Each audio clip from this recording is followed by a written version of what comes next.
여자들만 울면서 예수님을 바라보며 울렸습니다. 그때 군병들의 눈에 시몬이 보였습니다. 건장하게 생겼고 불이 빛나는 모습을 지녔던 시몬은 군인들의 눈에 단박에 띄었던가 봅니다. 군중들 속에 있던 시몬을 끌어냅니다. 그리고 십자가를 지게 합니다. 여러분, 시몬이 이 땅에 한번 되어보십시오. 못 모르고 군중들 속에 끼어있다가 황당한 일을 당했으니 이 시몬이 얼마나 난감했겠습니까? 왜 내가 이것 십자가 져야 되냐고 반발을 했을 것입니다. 하지만 그는 어찌할 수가 없었습니다. 바로 그때 쓰러져 있는 예수님의 눈빛과 마주치게 되었을 것입니다. 그 예수님의 눈빛 속에서 그는 감사와 영민의 눈빛을 받았을 것입니다. 그리고 그는 십자가를 집니다. 골고다까지 그 십자가를 지고 가게 됩니다. 오늘 본문에 기록되어지는 이 구레네 사람 시몬은 어느 누구보다도 더 가까이서 예수님의 죽으심을 보게 되는 사람이 됩니다. 유해 전설에 의하면 그는 주님의 제자가 되었다라고 말합니다. 구레네라고 하는 지역의 대부분의 유대인들이 개종하게 되는데 이 시몬의 역할이 아주 컸다고 말합니다. 그래서 로마서 16장 13절에 이와 같은 말씀이 있습니다. 바울은 마지막 인사를 하면서 루포와 그 어머니에게 문안하라. 그 어머니는 내 어머니다. 이걸 보면서 시몬은 그의 가정이 또 한편화 되어지는 일에도 큰 영향을 미치는 것으로 나타납니다. 여러분, 이 시몬에 대한 실체에 있어서 이런저런 이야기를 하는 사람들이 많습니다. 그러나 한번 생각해 보십시오. 마가복음이 쓰여졌던 배경을 보면 그 이유는 분명합니다. 마가는 적어도 예루살렘을 중심으로 한 기독교 공동체가 아니었습니다. 이 마가복음은 이방인들을 중심으로 모였던 기독교 공동체였습니다. 복음서가 쓰여질 당시에 많은 문제가 있었고 그 문제를 극복해내기 위해서 복음서가 쓰여졌다라고 하는 배경을 생각하면 그 복음서의 내용 속에 한 특정한 사람들의 이름이 나오면서 누구누구의 아버지라고 하는 것은 그 사람의 실체를 분명하게 해주기 위한 것입니다. 그렇게 해야만이 그 사건의 내용을 이 공동체가 이해할 수 있었기 때문입니다. 그들은 아마도 이 복음서의 내용을 보면서 아하! 알렉산드와 루포의 아버지가 바로 그때 그 자리에 있었구나 라고 생각하면서 그리스도의 죽음의 실체에 가까이 다가갈 수 있었게 되는 것이죠. 지금도 그 비아 돌로로사라고 하는 예루살렘에 있는 예수님의 십자가의 길 과정 속에 이 시몬이 십자가를 지었던 그것을 생각하면서 기념관이 세워져 있습니다. 그런데 여러분, 이 구레네 사람 시몬이 십자가를 졌던 일이 왜 우리에게 중요합니까? 십자가에 달려 죽었던 것은 다른 의미가 아니라고 말합니다. 종말론의 문제로 주님이 언제 오십니까? 라고 고민하며 이런저런 사람들에 끌려가는 듯하게 보였던 혼란에 빠지게 되는 이 데살로니가 교회를 향해서 바울이 말했던 것에 주목합시다. 우리가 깨어있든지 자고 있든지 그리스도와 함께 살게 하시려는 것입니다. 여러분, 이 말씀을 잘 묵상해 보십시오.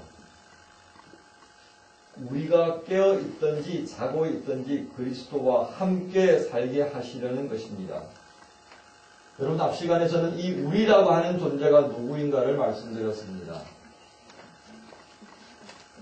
그것은 있어야 할 때 있었지 못했던, 있지 못했던 제자들을 말한다 했습니다. 마땅히 주님께 해드려야 했는데 그것을 거부하고 도망갔던 사람들이었음을 말씀을 드렸습니다. 그런데 그 사람들을 하나도 배제하지 않고 그 사람들을 다 모아서 말합니다. 우리가 깨어있든지 자고 있든지 이런저런 이유로 제외될 수 없는 모든 사람들을 다 포함해서 그리스도께서는 함께 살게 하시려고 죽으셨다 말씀합니다. 저는 이 말씀을 이렇게 해석합니다. 마지막 때가 이뤘을 때에 그때가 낮이든지 아니면 밤이 되어서 우리가 아무것도 할 수 없는 상태가 되든지 아니 되든지 간에 너희는 나와 함께 있게 될 것이다. 말씀하십니다. 내가 너희를 구원하기 위해 나는 모든 것을 이루었다라고 말씀하는 것을 의미합니다. 너희가 나를 떠나 있을 때 나는 너희가 아닌 또 다른 사람을 통해서 나의 구원 계획을 성취하였다. 그렇게 말씀하는 것입니다. 그러나 나는 너희를 원망하지 않는다. 나는 오직 너희가 구원받기를 원하였고 마지막 날에 너희와 함께 있기를 바랄 뿐이다. 그리고 마지막에 이 말씀을 해주십니다. 내가 모든 것을 이루었다. 억지로라도 십자가를 지게 되었던 시몬을 높이는 것이 아니었습니다.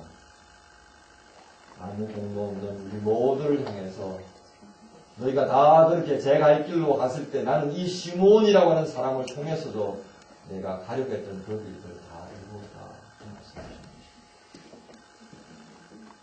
하지만 시몬만이 내가 함께하려고 하는 것이 아니라 이 땅에 있는 너희 모두와 함께 하려고 이 모든 것을 다 이루었다. 말씀하십니다. 여러분, 우리는 이 주님의 말씀을 기억하십시오. 모든 것을 다 이루었다. 요한복음 19장 30절에 나오는 말씀입니다. 분명하시기 직전에 십자가에서 올려다보는 모든 군병들과 울며 멀리 서서 바라보는 여인들을 향해서 안 보이는 곳에 숨어서 죽을까 하여 염려하고 두려워하는 제자들을 향해서 모든 것을 다 이뤘다라고 말씀하셨습니다. 그리고 건강하셨습니다. 이렇게 죽으신 주님은 우리의 구원을 위해 행하신 모든 인간적인 삶의 마지막을 그렇게 끝마치셨습니다. 결국 우리의 구원은 이렇게 표현할 수 있습니다. 나는 아무것도 한 것이 없고 나는 아무것도 한 것이 없고 사랑하는 사람들 덕분에 구원의 은혜를 입었습니다.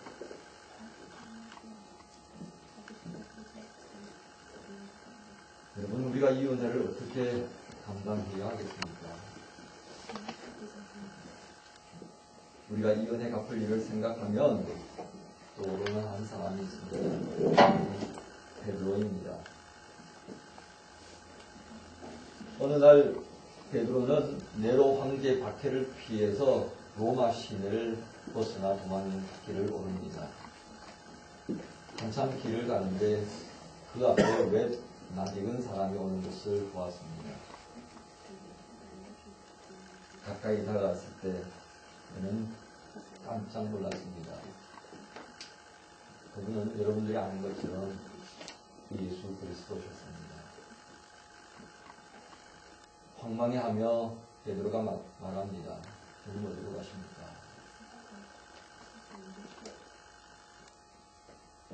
그 베드로를 보시면서 주님 말씀합니다. 네가 피하고 버린 십자가를 내가 지러 간다. 그때 베드로는 무릎을 꿇으며 말합니다. 주여, 그럴 수는 없습니다. 주여, 그럴 수는 없습니다. 예전에 주님께서 십자가를 지실 때 도망쳤는데 제가 또 이렇게 도망칠 수는 없지 않습니다. 또다시 그렇게 할 수는 없습니다. 그러시더며 베드로는 그 길을 돌아갑니다. 그리고 울부짖으며 그 자신의 비겁함을 탓하며 울며 로마로 돌아갑니다. 그리고 갇혀있던 그들을 위로합니다. 체포되었고 십자가형을 당합니다. 그때 그는 이렇게 말하며 죽음을 당했다 전해집니다. 내 주님 죽으신 십자가에 나도 그렇게 달리는 것은